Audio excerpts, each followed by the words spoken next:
Hai, kembali lagi di Cerita Senja. Seperti biasa, Cerita Senja akan menceritakan tentang kisah-kisah para pendaki gunung yang pada umumnya dialami secara misterius dan mistis. Dan ini diangkat dari cerita-cerita nyata. Sebelum mulai, yuk ambil headset kalian dan mari kita merinding bersama. Melanjutkan kisah sebelumnya di part 1, di mana cerita ini menceritakan bahwa pendaki ini terjebak dalam dimensi lain Gunung Merapi. Dan kita akan melanjutkan part keduanya.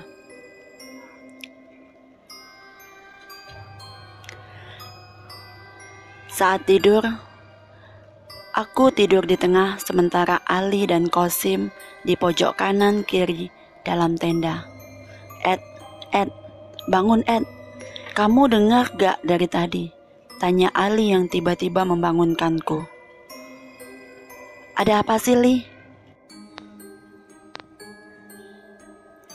Ada apa sih, Li? Gak pengertian banget. Temannya sedang kelelahan juga, ucapku ke Ali sebal. Ali bercerita jika dari tadi ia mendengar suara banyak orang berjalan di sekitar tenda kami. Dengar apa? Aku tak tahu. Sejak tadi aku tidur tidak mendengar apa-apa. Jawabku karena memang aku tidak mendengar suara apa-apa. Sudahlah Li, mungkin kamu ngelindur. Tidur lagi aja. Jawabku sambil kembali memejamkan mata lagi. Karena memang aku benar-benar kelelahan setelah semalaman berjalan. Baru saja merem, tiba-tiba aku dikagetkan dengan suara gamelan di luar tenda. Ali kembali membangunkanku. Nah itu Ed, dengar gak kamu? Tanya Ali. Ali juga membangunkan Kosim saat itu. Kosim yang baru bangun ikut mendengar dan tanya tentang suara yang didengarnya. Suara apa itu ya? Tanya Kosim. Udah diam aja, jawabku. Kami bertiga diam dan saling tatap di dalam tenda sambil menunggu suara gamelan itu hilang.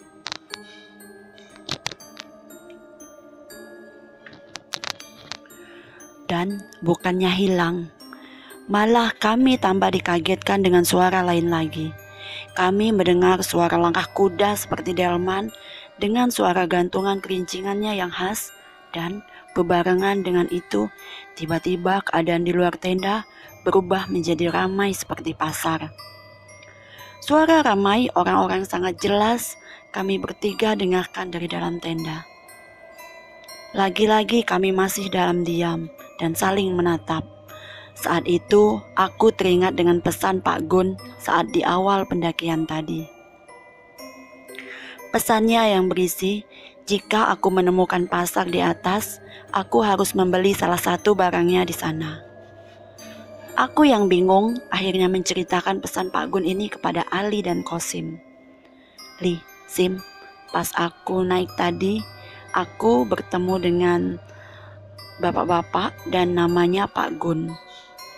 Aku diberi pesan jika kita ketemu pasar di atas, kita harus beli barang dari situ.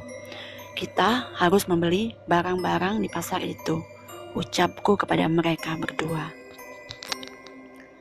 Gila kamu Ed, kita saja tidak tahu apa yang terjadi di luar. Kok kamu malah ngajak aneh-aneh, jawab si Kosim.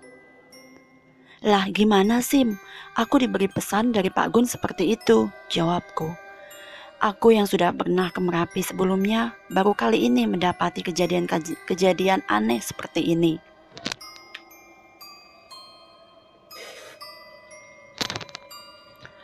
Kami yang sedang ngobrol tiba-tiba dikagetkan dengan tali tenda kami seperti ada yang menyenggol. Dan tidak cukup di situ, tenda kami dari belakang seperti ada yang meraba-raba.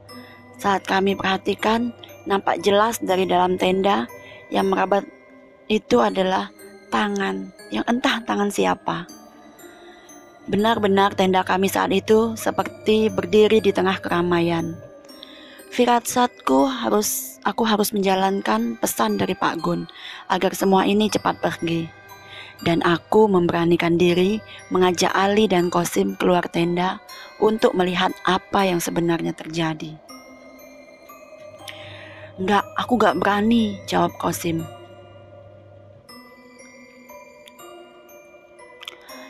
"Ngene lho Sim, Li, awake dhewe ndonga wae insyaallah ora bakal ono apa-apa.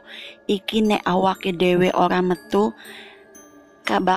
kayake bakal terus entuk gangguan koyo ngene." Ini aku translate ya. "Gini loh Sim, Li, kita berdoa saja. Insyaallah tidak akan terjadi apa-apa. Ini kita kalau tidak keluar sepertinya akan terus diganggu," ucapku dengan menjelaskan. "Percayalah denganku, aku dapat pesan seperti itu dari Pak Gun. Firasatku aku harus melakukan dari apa yang dipesankan Pak Gun agar tidak terjadi apa-apa," tambahku. Ali dan Kosim hanya diam mendengar ucapanku. "Ya udah, tapi kamu duluan ya yang depan, kamu bagian depan deh jalannya," ucap Ali. Aku yang mendengar ucapannya langsung bergegas membuka tenda. Tenda kami buka. Kami disambut dengan dinginnya kabut malam. Sembribin angin kurasakan di malam entah pagi yang mencekam ini. Aku lihat jam menunjukkan pukul 3:20.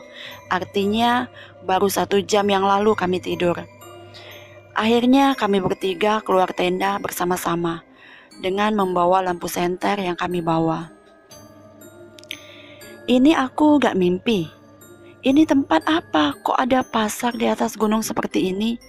tanya Ali yang kaget dengan apa yang dilihat dengan matanya. Aku hanya diam dan tidak menjawab. Saat aku melihat Kosim, ia nampak seperti ketakutan. Aku memperhatikan semua keadaan saat itu. Banyak sekali yang berjualan dan orang-orang di dalamnya mengenakan pakaian orang desa zaman dulu. Dan aku tidak percaya dengan semua ini. Rasa-rasanya tidak nalar jika ada pasar tumpah di atas gunung seperti ini. Herannya, aku juga melihat beberapa tenda pendaki yang berdiri di antara pasar ini. Aku bertanya-tanya sendiri di dalam hati, apakah semua pendaki itu tidak menyadari hadirnya pasar ini dan di tengah malam bolong seperti ini?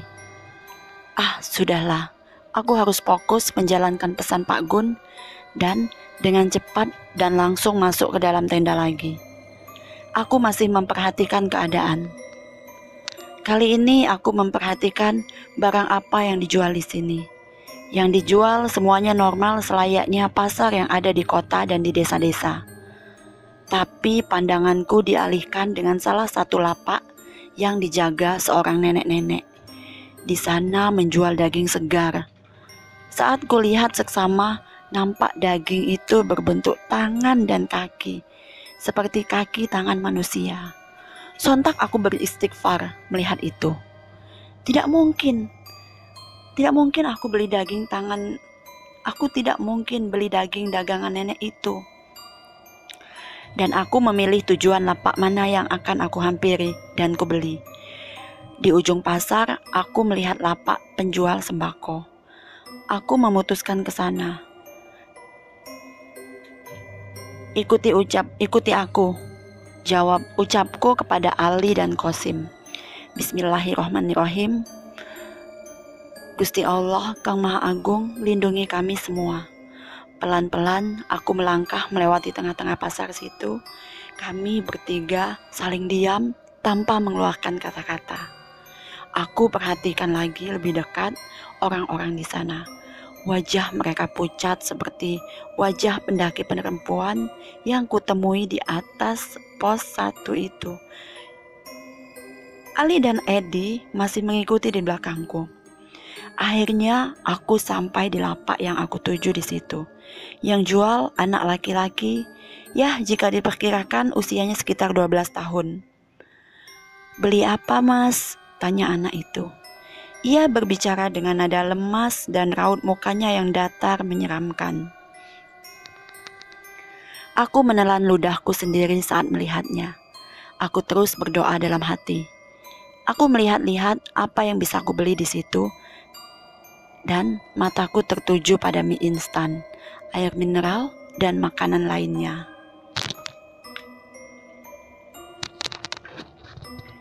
Dengan cepat aku memutuskan mie instan yang akan aku beli. "Ini berapa, Dek?" tanyaku sambil menunjuk mie instan. "3.000 Mas," jawabnya lagi. "Aku beli 2 ya, Dek," jawabku. Saat hendak bayar, aku lupa kalau uangku di dalam tas yang ada di tenda. Kalian ada yang bawa uang 6.000 gak?"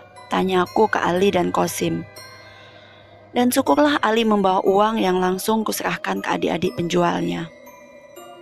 Saat menyerahkan uang, tak sengaja tanganku menyentuh sedikit tangannya. Aku merasakan tangannya dingin seperti es. Dan jika aku lihat tangannya, lembam seperti bekas luka. "Terima kasih, Mas," ucap adik itu.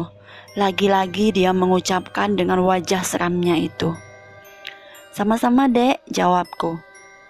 Aku sudah membeli barang dari pasar ini, dan sekarang aku harus lekas kembali ke dalam tenda. Dan kami bertiga berbalik arah untuk kembali ke tenda.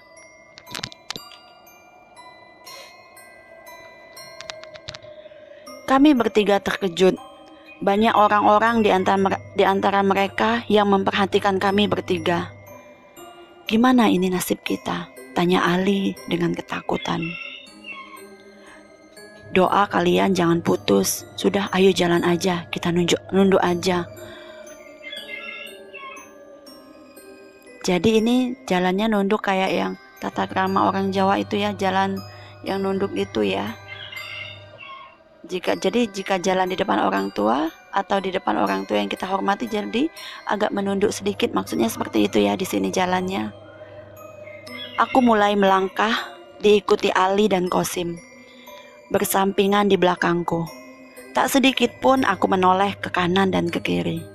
Aku hanya fokus melihat ke bawah, menunduk, dan sedikit membungkukkan badan sambil berjalan. Suara gamelan yang kami dengar sejak di tenda masih menggema sampai sekarang. Kabut yang menyelimuti pasar ini juga masih ada hingga sekarang. Benar-benar malam itu aku merasa ada di alam lain yang entah alam apa. Saat hampir sampai di tenda, langkahku terhenti. Aku melihat sosok hitam besar yang kulihat saat tersesat semalam kemarin. Saat aku melihat sosok hitam besar yang aku lihat saat tersesat semalam. Sosok itu memperhatikan kami dengan mata merahnya yang menyala. Tak henti-hentinya aku melantunkan doa yang ku bisa di dalam hati. Saat tiba di depan tenda, Ali dan Kosim mendahuluiku masuk ke dalam tenda. "Bocah sialan," ucapku dalam hati ke mereka. Perlahan aku masuk ke dalam tenda agar lekas lepas dari situasi yang sangat mencekam. Astagfirullahaladzim, astagfirullahaladzim. Aku mendengar Kosim tak henti-hentinya beristighfar. Aku melihat Ali langsung minum di dalam tenda. Kami bertiga masih belum percaya dengan apa yang kami lihat di luar tenda tadi.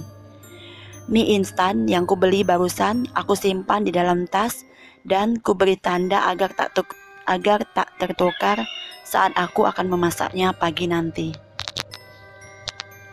Jam menunjukkan pukul 4.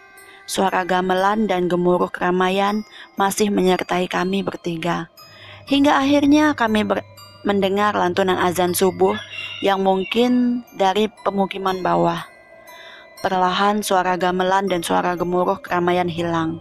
Kami bersyukur saat keadaan kembali normal. Kami cepat-cepat bersiap, sholat sama-sama di dalam tenda.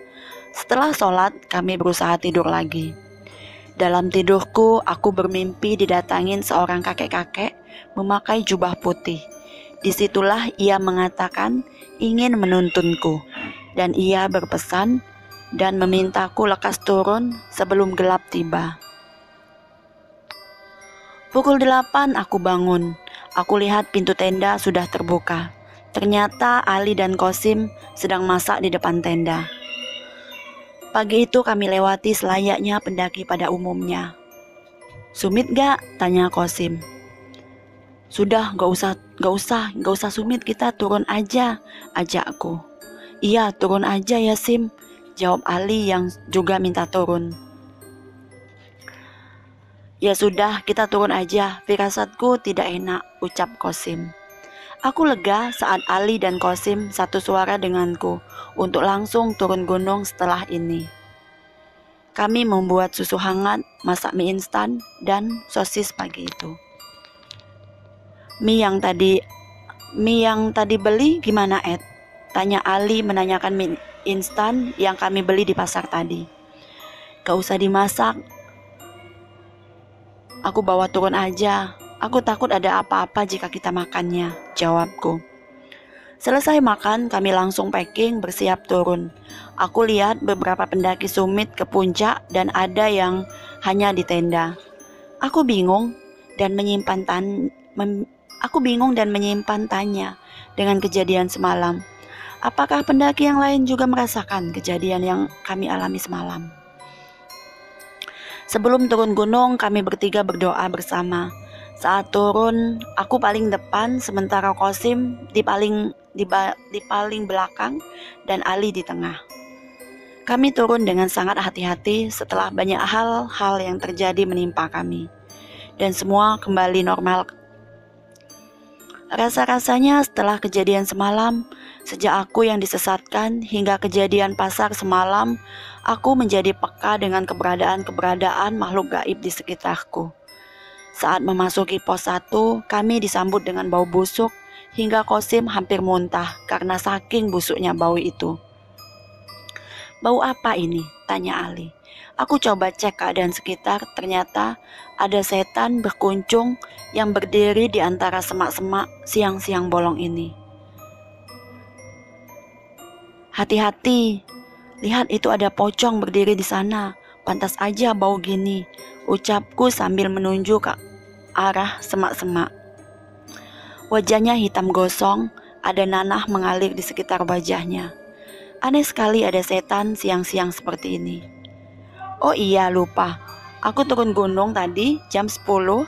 Saat turun, kami hanya menemui 2 rombongan pendaki di antara pos 1 dan pos 2. Dan singkat cerita, kami tiba di base camp pendakian dan kami merebahkan badan beristirahat sebentar. Kami bersyukur karena kami sudah tiba di base camp dengan selamat. Kami tiba di bawah kurang lebih pukul 14.00. Aku langsung mandi, membersihkan badan. Selesai mandi, aku lihat ada yang berbeda dengan Kosim. Aku lihat Kosim duduk di luar di tepi jalan. Tatapannya tak lepas dari Merapi. Saat ku panggil, ia tak sedikit pun menoleh. "Sim, kamu kenapa?" tanyaku sambil menghampiri dan menepuk pundaknya. "Aku didatangi anak kecil yang di pasar tadi, Ed. Aku diajak main ke sana lagi," jawab Kosim. Aku terkejut mendengar jawaban Kosim. Saat itu juga aku ajak Kosim ke dalam lagi. Aku minta Ali dan Kosim segera berkemas dan pulang ke rumah. Rencanaku seharusnya aku ingin makan dulu di base camp sebelum pulang, pun pupus mengingat kondisi Kosim barusan. Singkat cerita, kami sampai di rumah kami masing-masing dengan selamat. Esok paginya badanku terasa kurang sehat.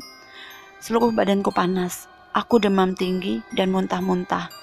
Saat aku ke dokter, katanya hanya sakit biasa karena kelelahan. Aku berinisiatif memastikan keadaan Ali dan Kosim. Dan ternyata mereka juga merasakan hal yang sama sepertiku. Mereka berdua sakit panas, demam tinggi. Mungkin kata orang Jawa itu namanya sawanen ya. Sawanen. Di sini diketik sawanen ya. Yang ku tahu sawanen adalah reaksi tubuh setelah ketemu hal-hal gaib. Biasanya orang tersebut akan jatuh sakit. Kami bertiga saling berkomunikasi lewat pesan di HP. Kami saling memberikan saran selain menggunakan obat agar kami ini perbanyak lagi ibadah dan berdoa agar badan kami lekas sehat. Beberapa hari setelahnya kami bertiga kembali sehat dan beraktivitas seperti biasanya. Pesan yang bisa saya sampaikan di sini adalah selain fisik, mental adalah hal utama dalam mendaki. Sekuat apapun fisikmu, jika mendaki tidak disertai dengan mental, kalian tidak akan tahu apa yang akan dilakukan jika menemui hal-hal di luar nalar. Percaya kepada Allah adalah hal yang utama. Beribadah dimanapun kita berada sudah menjadi kewajiban, dan berdoa adalah cara manusia berkomunikasi dengan penciptanya. Saat di gunung apalagi, jangan lepas dari Allah, jangan lalai dalam beribadah, dan jangan berhenti dalam berdoa. Kita semua itu sudah digenggam, insya Allah kita akan dilindungi dimanapun kita berada. Aku yang sebelumnya belum pernah dihadapkan dengan masalah seperti ini, hanya bisa menjadikan ini semua sebagai pelajaran agar aku semakin didekatkan lagi dengan Sang Kuasa. Ingatlah, setinggi apapun kita berdiri, kita harus tetap bersifat tanah. Dan ini ceritanya udah selesai ya, udah tamat. Pendakian ini tak akan pernah aku lupakan seumur hidupku. Dan jika ada kesempatan lagi, aku ingin kembali mendaki ke Gunung Merapi. Dan mari sejenak kita berdoa, mendoakan agar Gunung Merapi lekas membaik dari status waspadanya. Amin ya robbal alamin. Oh iya, ini ada tambahan yang lupa aku jelaskan ya. Jadi setibanya kami di rumah masing-masing, aku teringat dengan 2 mie instan yang kubeli di pasar Bubrah ya. Dan aku terkejut karena aku dapati hanyalah 2 batu dan beberapa daun yang entah daun pohon apa, aku sendiri tidak tahu. Jadi itulah ceritanya dan episode kali ini tamat ya, udah selesai. Terima kasih untuk akun @wahyuaryan_tn_. Terima kasih atas ceritanya, teman-teman bisa follow ya akun tersebut. Sampai jumpa di episode selanjutnya dan terima kasih yang udah mendengar cerita ini sampai selesai. Terima kasih juga untuk yang udah like, komen, dan subscribe. Sampai jumpa di episode selanjutnya. Bye bye.